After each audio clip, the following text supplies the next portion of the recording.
Remember when we used to pre-record shows? We used to do a lot of pre-record back in the day. We haven't done a pre-record in a really long time. Years.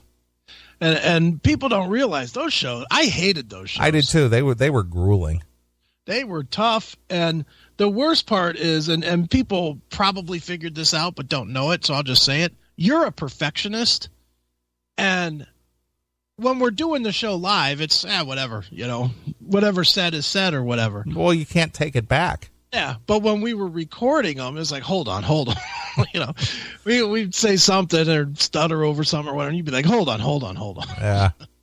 You'd be like, all right, say that again. Right. It's like, God damn it, we're doing 9 hours for a fucking 6-hour recording. Yeah, but the thing is, at that point, we wanted to make sure people had a show. Right. When in our absence. So if you or I or both, we were going to be gone, we would pre-record a show so you guys could have a new show. Yep. Back then we were afraid that the minute we took off, we would be dead. Yeah, we would lose our audience, Yeah, and have to start over. and I think it paid off, to be honest with you. I do too. There was truth to that though too. Because remember other shows, we would watch them skip a week and then their audience would go to shit. Yeah. And then they would miss another show like 3 weeks later, and then they were just dead. Yeah. But, us doing 50 shows a year has been one of the hallmarks that has made the show work. It really has. Consistency has really paid off. Yep. But you know why we don't do pre-records, I think, now? I think we both, and correct me if I'm wrong, but I think we both kind of like doing the solo shows every once in a while. Right. I do. I know I like the break. Not that I don't. I mean, I don't like running the gear. I definitely hate that. I think I'm on record as saying that a million times, but I do like having, and it's funny because somebody was bitching at me like 2 weeks ago in the chat room that they hate the music that I play when I do solo shows. And it's like, well, I try to play different shit. Yeah, of course. You can't, but the thing is people get lulled into a certain comfort zone. Yeah. And then when it's not delivered it's like getting your favorite pizza and they threw olives on it. Yeah. And you don't like olives. And it's just like, it just ruined your favorite dish. Yeah. Well, it wouldn't be olives, though, because as you know, black olives matter. Right. But let's use a different. Let's say they threw pineapple on it. Yeah, they threw pineapple on your pizza, and you don't like sweet on your pizza. Right. That would be a problem. Yeah, and it would just ruin it for you. Yeah, you love pizza, but now there's olives on it, so now it just tainted the whole thing.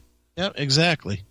But for me personally, I like, and you seem to do it too. We both seem when we do solo shows to do different kinds of topics, that we wouldn't normally do at least I know I do, and from listening to you and Kim especially are the ones that I've listened to. Mm-hmm. And you seem to go into different directions than you and I do. Well, and there's a reason for that. And it's interesting that you point that out. Like with Kim, I've done the show with her a couple of times. Sure. And she's very quick. She's got a good wit. She's got a good, she's got a good rational thought process, Right. But the thing is that then this might sound misogynistic in some way, but I tailor some of the subject or the content to appeal to a female voice. Okay. Yeah. Purposely. Mm-hmm.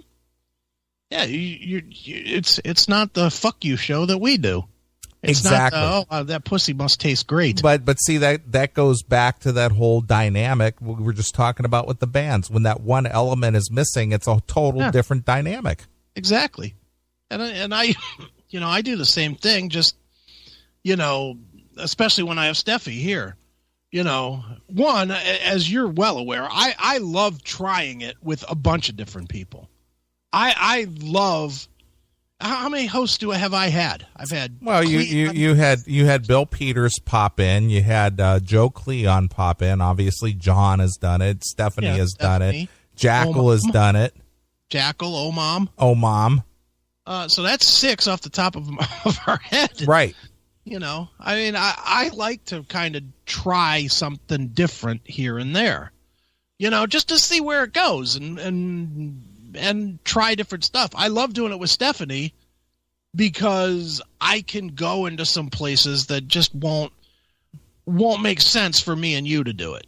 You know, sometimes, like, I don't know, you probably heard it, the groupie thing that me and Steph did. Sure. Where we talked and she told stories about her friend that was a groupie. Right.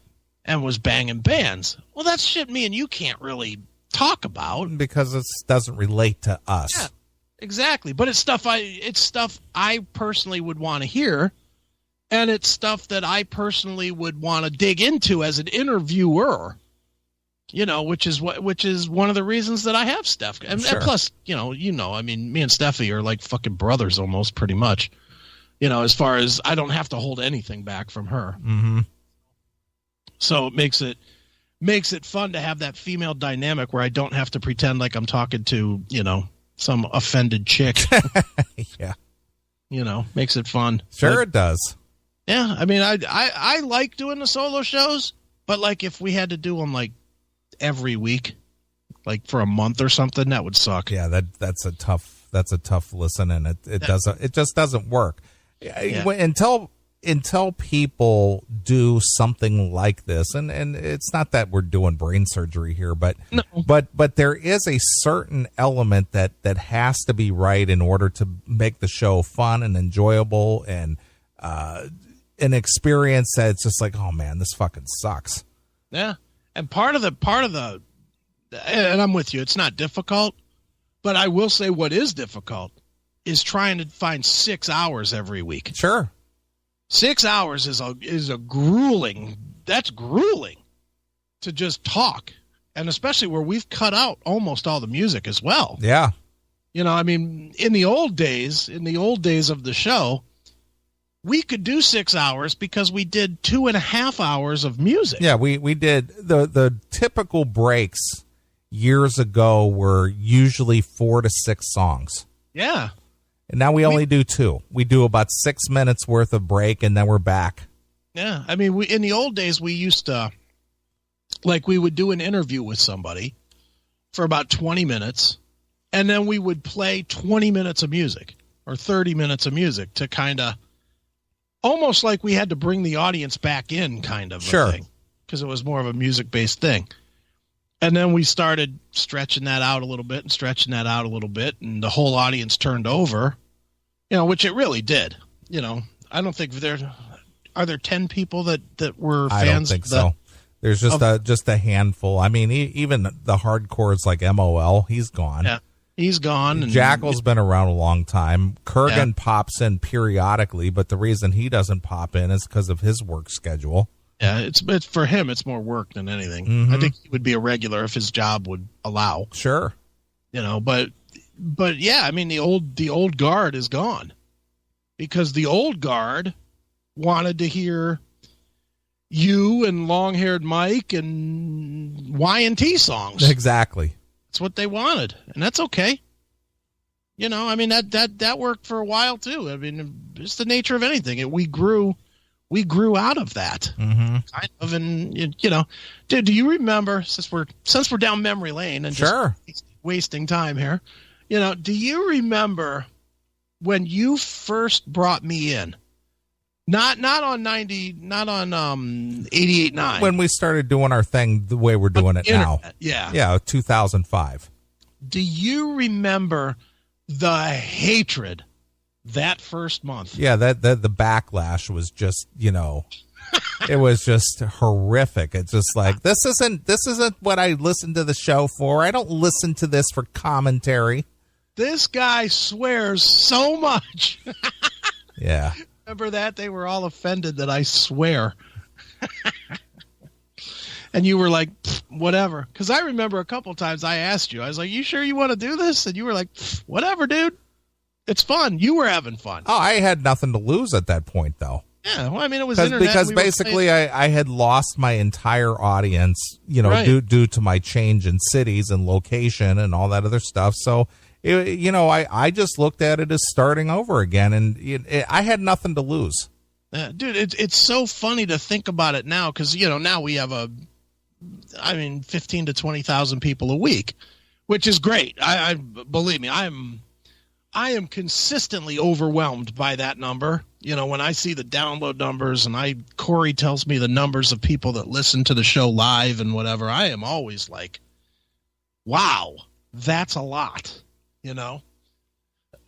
But I remember when we first took it out of WSTB to Live 365, which was like the cutting edge at the time. Yeah, but that was 2003. That was 13 years ago. And you were spending an ass load of money to be on Live 365. Mm-hmm. Wasn't it like $100 a month or something? It wasn't quite that much. It was like $60 a month, but I was spending a lot more time and money in gas because I was driving to St. Joseph, Michigan, right, every Saturday because I did not have a high-speed internet connection to work with, and right. At the time in the business I was involved with, we had a T1 line at this warehouse that we owned, and right. I was doing it in an office in a big warehouse. Right, in the middle of the night. In the middle of the night. No, I drove an hour, to St. Joe, Michigan to do the show from a warehouse. Yeah, to play to 16 people. Yeah, more or less. I mean, I remember when we first broke 20 and we thought we had fucking hit the lotto. Well, we hit the peak. We peaked. Yeah, we hit the peak. Our peak was 20, was our first big one. Remember? That was our first big one. Yeah. Was getting 20. But the thing is that streaming radio was in its infancy at that point. Yeah, I mean, there was no one listening at that time.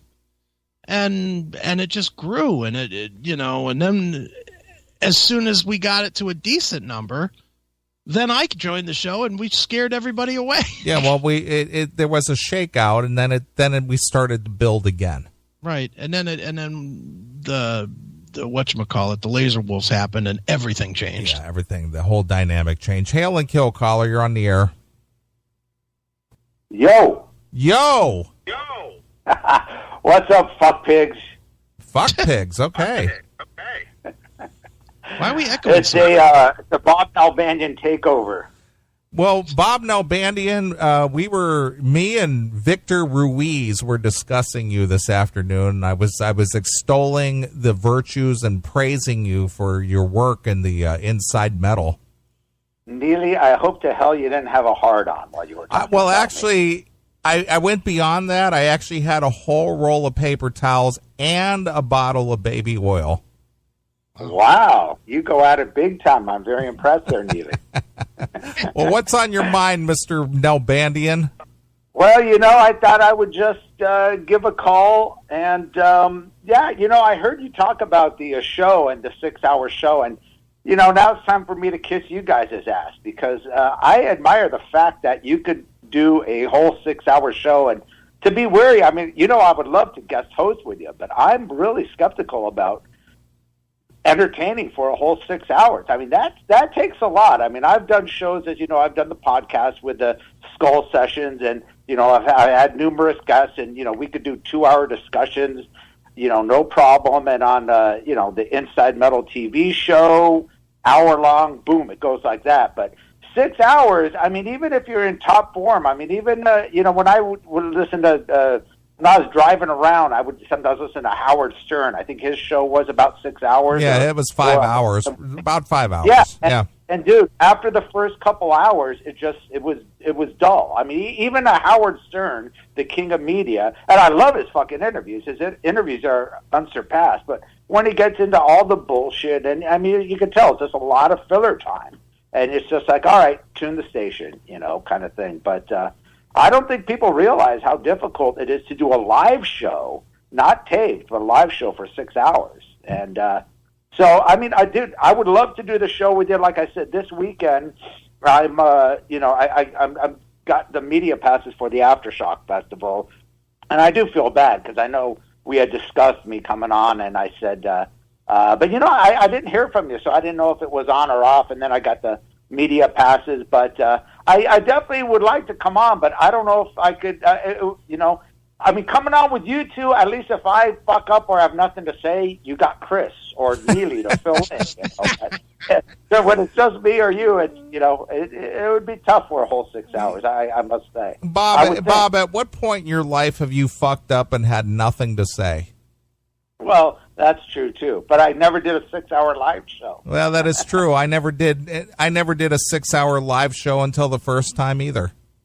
Well, I want to hear. Do you actually have the early CMS shows with you and Chris? I do. YouTube? I do. We do. I actually have them. I do have some old archive stuff. I mean, we developed our audio from the early days. Our audio was very tinny, and I remember that. And it just wasn't. It sounded like you were talking to an auto tuner. You sounded like fucking Kanye West or something, the way he sings. Well, but the thing is we developed, and I like to say, I mean, I'm not saying that we invented it like Eddie Trunk. I'm just saying that we developed the ability to do the show in remote locations and do it so well that nobody knows the difference that we're not in the same room. Yeah, I mean, now your shows sound unbelievable. I remember when I started doing the first Shockwaves Hard Radio, I did it on a phone recorder on those little mini cassettes. And then I would take the mini cassette, and I had a DAT machine. I would transfer that to a DAT machine and transfer that to my computer, and then edit it down from Audacity. That's how old school I am. Right. Oh, that was plenty good for Tracy Barnes. Hey, you know what? Those shows actually came out pretty good, though, surprisingly. Yeah. I got to. Those are some of the better shows that I did. But the first CMS, I believe I heard, was the big year-end special. 2006. Yeah, 2006. So you were doing it with Chris how many years before that? Just about 2 years. Okay. So yeah, I haven't heard any of those. That was my first full-time year, was 2006. Yeah, that was your first full-time year. That's when we did Marvin the Space Martian, and we were really bagging on Talking Metal about using the Light Bright board for their spaceship and all that shit. I mean, and I don't want to start bagging on Mark Striegel. He's a good guy. I love that guy. But that was probably one of the funniest episodes I had ever heard. But that was just us riffing, though, Bob. I mean, we were just making that shit up on the fly. Oh, that's what I loved about it. To be honest, I didn't care for the latter Talking Metal stuff you did because it seemed too planned and organized. But that was just, when you did that one, that was fucking hilarious. And I remember the first year-end special you had. And this is like the first time I ever heard you. I heard it a couple times here and there, and then I heard the big special because I got to give these guys a chance. So I heard that, and you were just bagging on, like, the guy from Killer Dwarfs was in your studio. Yeah, Russ Dorff. Yeah, he came down. Our good friend Jim Bob brought him down. He was in town, and he was just like, "Hey, I can bring Russ Dorff by," and I'm just like, "Yeah, bring him down," And I had mics set up all over my studio, and he had his little Martin backpacker guitar with him, and he was singing songs and cutting up, and I mean, it was a riot. Yeah, but what was the best was that I wasn't there. I was on the mic, so all he could do is hear me on the headphones, and I just started trashing him. Well, that's what I remember, and I'm going, fuck, these guys are fucking assholes, but they're fucking great. This is awesome. Well, I've never heard a metal show like this. Well, the thing is, Bob, and what people don't understand when it comes behind the scenes, Chris has obviously been here, but as Chris has mentioned, I'm so anal about getting things done right that I designed this studio to be very versatile. And the thing is that everything is at my fingertips, and in a normal, what do you want to call, broadcast radio studio, they have people, that do stuff. They run the board, or they take the phone calls, or they run the sound bites and all these other things. And the thing that I still remember about Russ Dorff being here live and Chris being on his end, and he had all these audio clips. I remember back in the day, we used to play all these audio clips, these backup clips.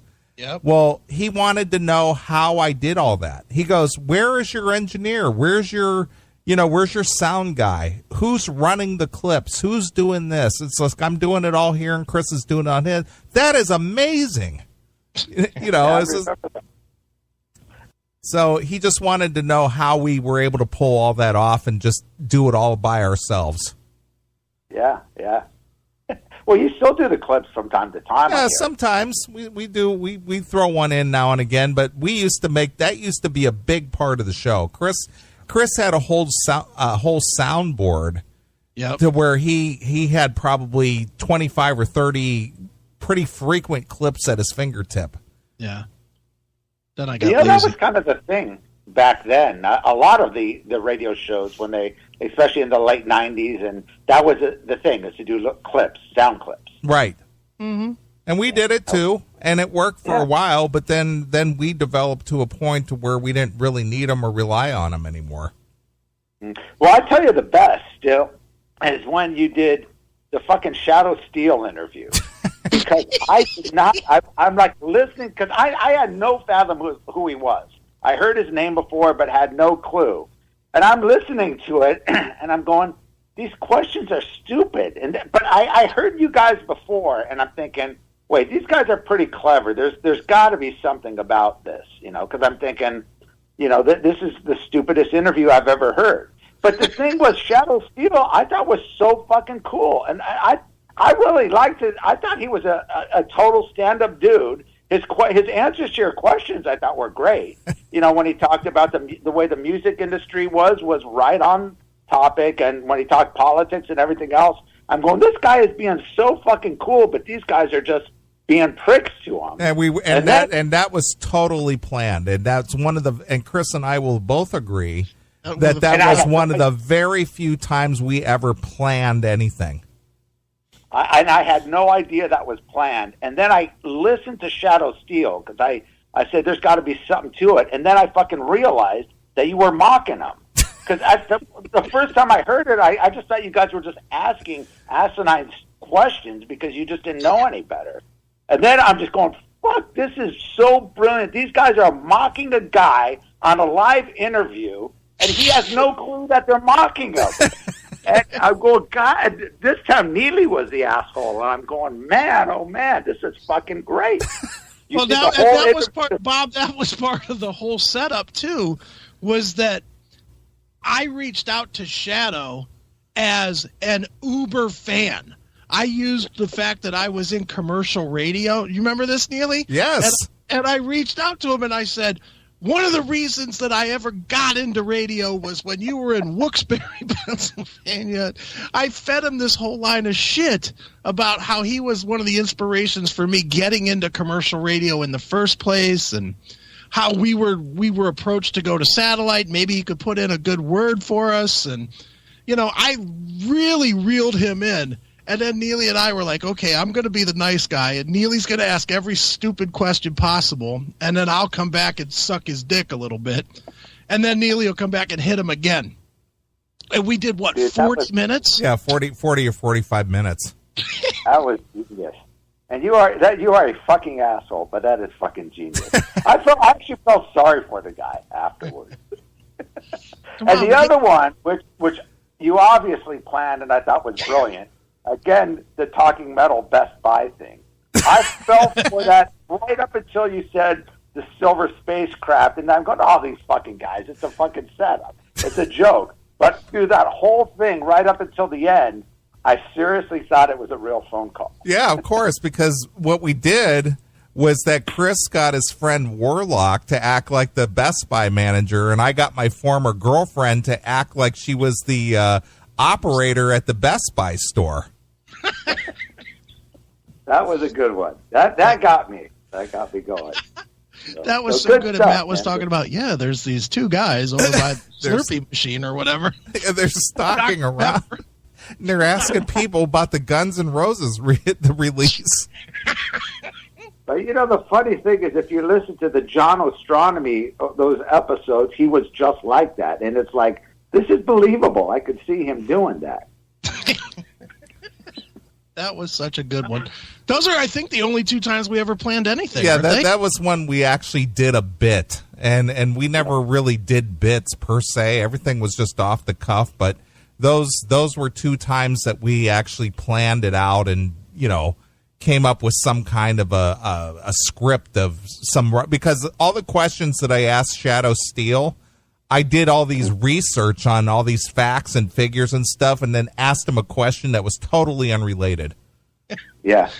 So what do you think about podcasting? Podcasting was first invented in 19 so-and-so by so-and-so.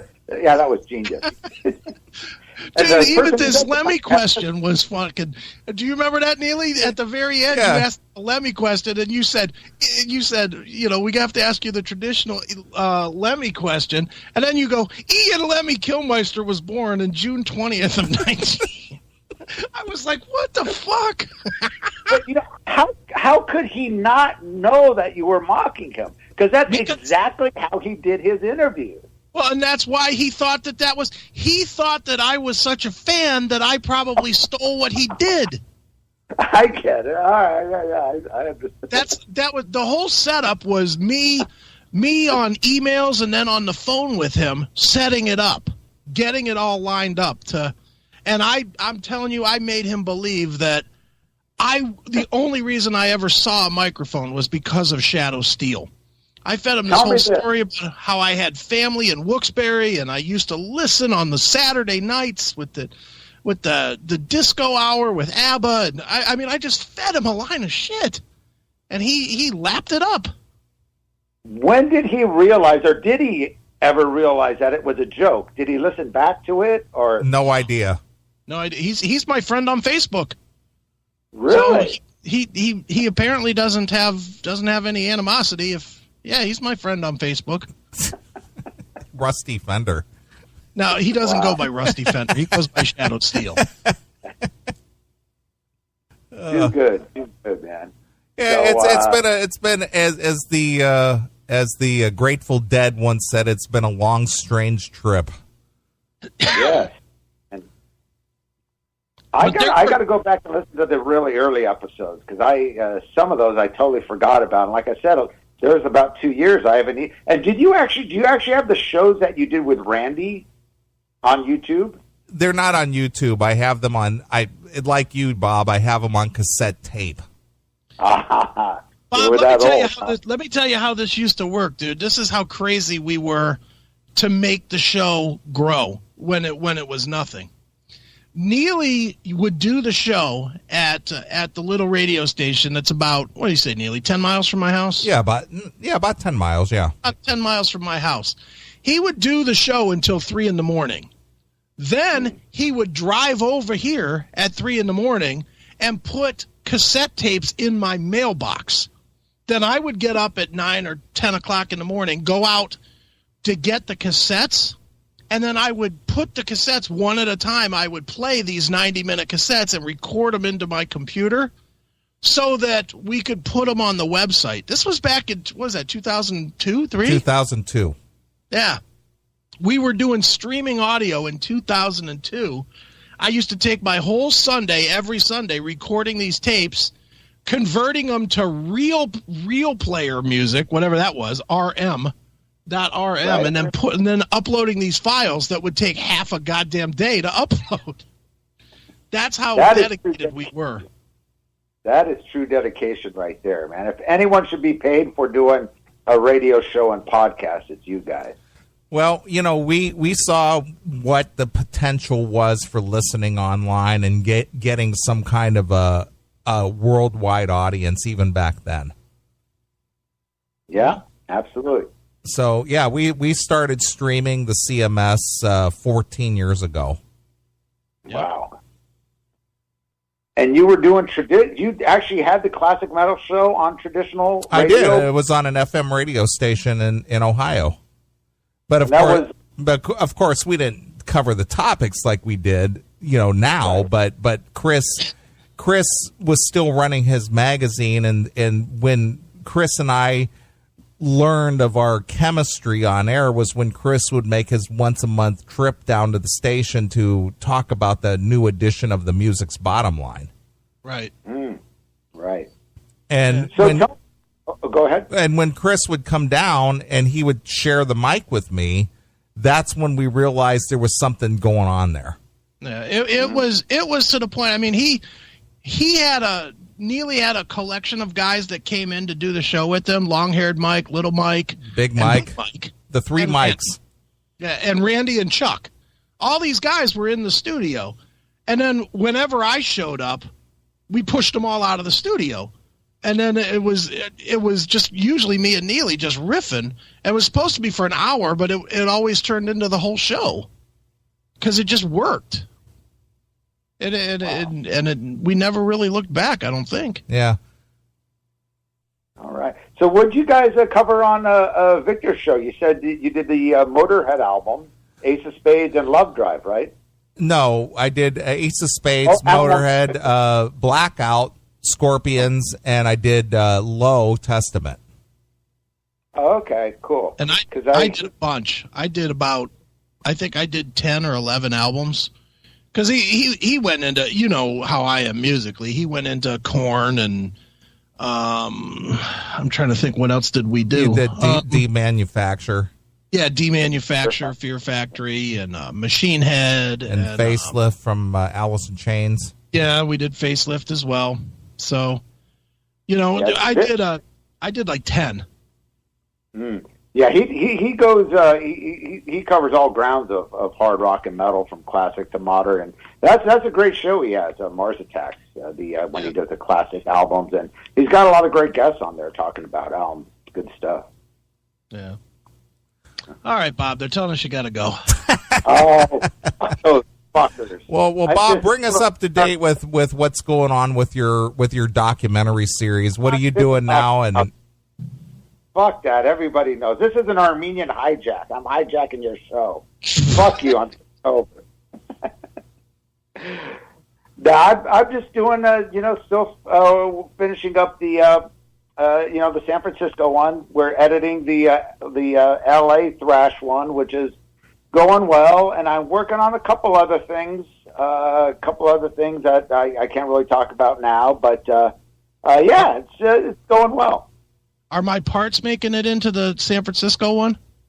They'll be in there, both your parts and I think Neely's as well. We got some of that stuff in there. Yeah, we got actually some good stuff from you. I remember going back on the notes and stuff. There'll be some good stuff in there.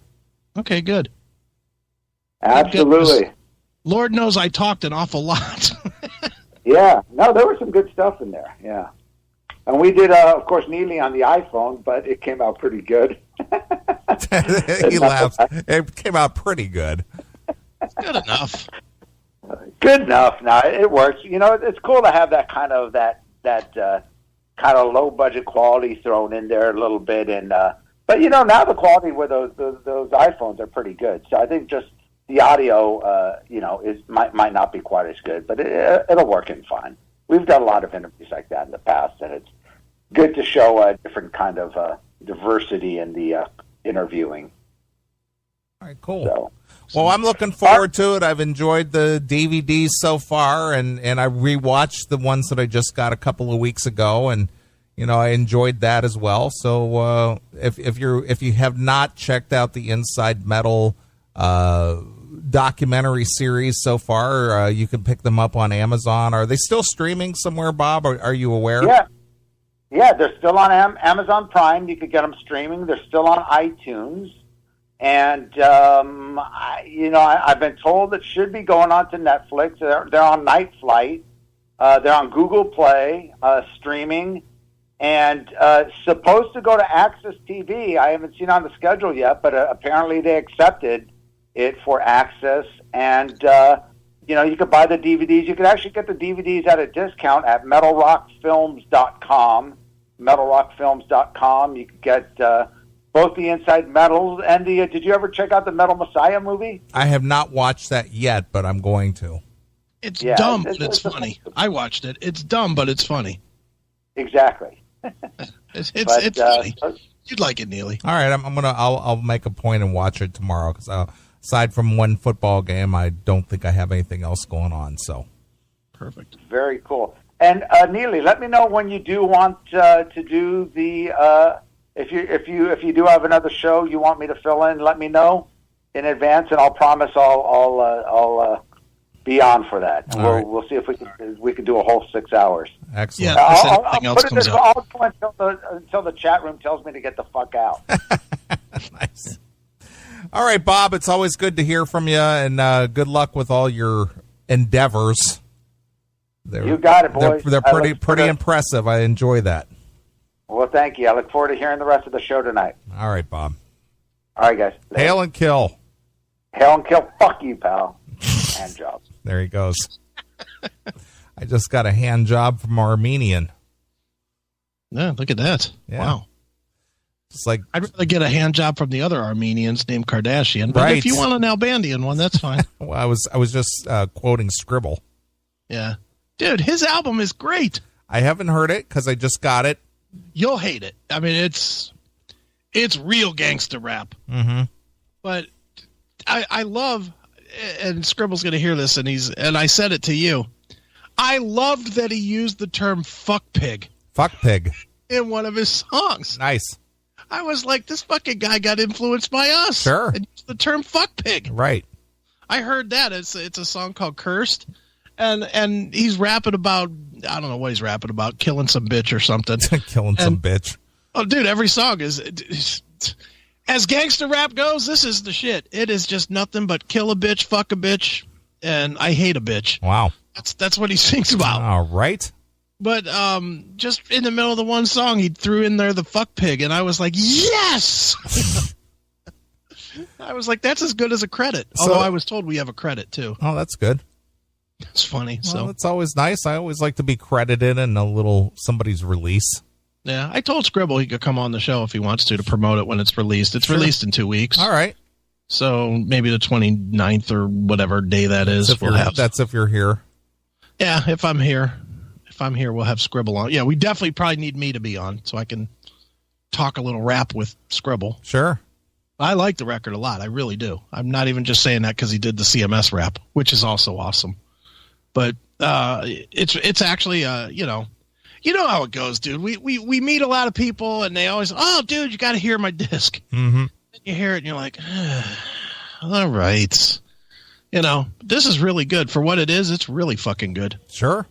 So Scribble will be coming on at some point here. All right. Fair enough. All right. Well, I need a drink. All right. Me too. Another hour has already blown by. Wow. And our good. We haven't done dick. What's that? Said 2 hours in, we haven't done dick. Yeah, I know. We've just been yapping. You know what I want you to do before you play music? I don't care what you play. Play something real old. Like an old clip. Oh, yeah, I got those. I could play that. I'll do that right now, as a matter of fact. I don't know if there's any that we haven't played. Yeah, I got some archive stuff here. Yeah, play something really, really old. So people can hear both me and you with the high voices and stuff. Sure. Yeah, I got something here for you. Let me see here. Cool. CMS archive. Let's see here. I'll let you pick. I'll tell you what I have here. All right. Let's see here. Where are we? CMS. Where are they at here? I'm on my desktop here. Somewhere. Oh, here, the CMS archive remixes. All right. Okay. I've got Chris talking about kicks and girl money. That's funny. I got you and I talking about music's bottom line. Got you ragging on station manager Bob Long, but that's only 46 seconds long. Yeah. I got you commenting on Twisted Sister. I think that's the one where you're talking about Under the Blade. I don't remember that one. That's the one where we were bagging on Chuck about his wife going under the blade and having a cesarean. Play that real quick. I mean, is it long? No, it's a minute and 14 seconds. Play it real quick. All right, let's play a little bit of this. Oh, anyway, somebody who had a big influence on Chris's young, impressionable life. Chris has a good story about meeting Dee Schneider from Twisted Sister as a youngster and receiving a box full of promotional goodies from Twisted Sister. It's a pretty good story. Maybe when Chris writes his memoirs, he'll make a chapter out of that. Right, someday. Chris has got a pic of some Twisted Sister here from Under the Blade. Right, for all you chicks that have recently had cesareans. That's in Syrian. Now that's when the baby comes out like toast, right? Right, exactly. It doesn't have to come through the Play-Doh Fun Factory of life. It's kind of like those. Remember the old popcorn things where the thing blew up and then you slid it open? It's sort of the same thing, right? Jiffy Pop. Yeah. Jiffy Pop. Jiffy Pop with breast milk. That's what we're talking about. Not only do you have something to eat, but it comes with a drink built in. Only that one you get something to eat from something you ate. I mean, but anyway. Well, here's Twisted Sister from the Under the Blade release. And is this the title track, Chris? Yes, it is. Right here on 88.9 WSTB. Your gynecologist show. Oh, my God. Jiffy Pop with breast milk. You get something to eat from something you already ate. Right. From your gynecology show. Yeah, what the hell? But that was the chemistry right there. You know, that was just you stepping up to the mic and you and I just going at it. That was funny. I don't even remember that segment, but that's funny. Jiffy Pop with breast milk. A cesarean where the baby comes out like toast. Pops out like toast. We really were stupid back in those days. You didn't have to come through the Play-Doh Fun Factory of life. Yeah, we were clean, sort of. We were FCC clean. We were definitely dirty. Sure. I'm sure, especially because before I came there, it was such a clean show. You know, it was such a, hey, this is such a cool thing. And, you know. Well, but my co-host didn't have that mentality. Right. You know, they didn't have that biting sense of humor. And, of course, we were on FM radio, so we definitely had to be FCC friendly. And I don't think, amateurs knew how to navigate that without breaking the rules. Right. And I was already doing kind of shock jock radio, so I knew how to walk right to the line, you know. But, yeah, that's funny. Yeah, it was funny. I don't remember that segment, but that's pretty funny. Well, I'll tell you what. We'll go out of this. We'll get into the next music segment here, and we'll. And I don't even remember what this one was about. This was Neeley and Chris on Dave Mustaine. Okay, it's about a 3-minute segment here, and I don't recall what this was about, but let's listen to it. Okay, sounds good. All right, we're going to take a short break here. This is some archive stuff from about 14 or 15 years ago when before Chris was actually a regular co-host. Right. This was just us riffing, off the cuff stuff. So here's Chris and I speaking about Dave Mustaine. I don't even know what this is, but I'm excited to listen after all these years. So here it is. It's Neeley and Chris from Old Classic Metal Show Archive. Exclusively here on your Classic Metal Show. 88.9 WSTB, the Classic Metal Show, from a guitarist that faded off into obscurity. It's Dave Mustaine and crew from their ill-fated Risk release. What an appropriate title. What a risk they took. I remember being a guest on the MMS Metal Show when that came out, and we were debuting that, and we were trying to come up with another name for it. And I remember some of the names that people cleverly called in, like Beer Coaster and various other things. But Dave Mustaine, still really no concrete reason why he quit Megadeth. But we're pretty sure one of two things: either he found religion, or his old lady told him that she was going to take a hike and take everything he's worked for over the last 2 decades with her. What a loser. Something like that. But trying to save face with the record he owed Sanctuary, What did they just put out? The Sanctuary. The Sanctuary year. I mean, what was it? It was just like The World Needs a Hero live and outtakes or something. It's the songs that didn't make Rude Awakening the live album, which is a suck album if ever there was one. And then they added tracks that didn't make it. Yeah, tracks that didn't make The World Needs a Hero, which was arguably the worst Megadeth album. The Sanctuary year. The Sanctuary year. Did you hear Rude Awakening? Yes, I did. Oh, dear God. Tell me that's not the worst. Is it better than Risk? Worse than Risk? It's live, so you would think it would be better. Yeah. But, man, does Dave sound bad. It's like they put no time into the production of it. I cut my hand. I can't play guitar anymore, and I got to quit the band. Boo-hoo. If he would have been wrestling with that other guy in the rehab clinic, he wouldn't have hurt his hand. Yeah, I hear you. So, who knows what became of Dave? I have an attitude, Mustaine. Who cares? Dave, I'm much smarter than you are, Mustaine. Dave, the only guy that had to be a prick on one of your IDs. Yeah. Whenever I'm in Akron, which is rarely. Dave, do you realize you played Akron 4 times in 2 years? Yeah, what a tool. Well, he played downtown Akron at the Civic Theater. Yeah. Then he played out at Blossom. Then he played Rhodes Arena, and then he played Blossom again, within 2 years. Akron. Yeah, all within 2 years, which is rarely. And all with less and less people at them, no less. Well, Dave, how's that taste? More power to you, wherever you are. We're glad we suck in Akron. Glad you're not coming back, fag. Go back to MD 45. Hey, Chris, how do you really feel?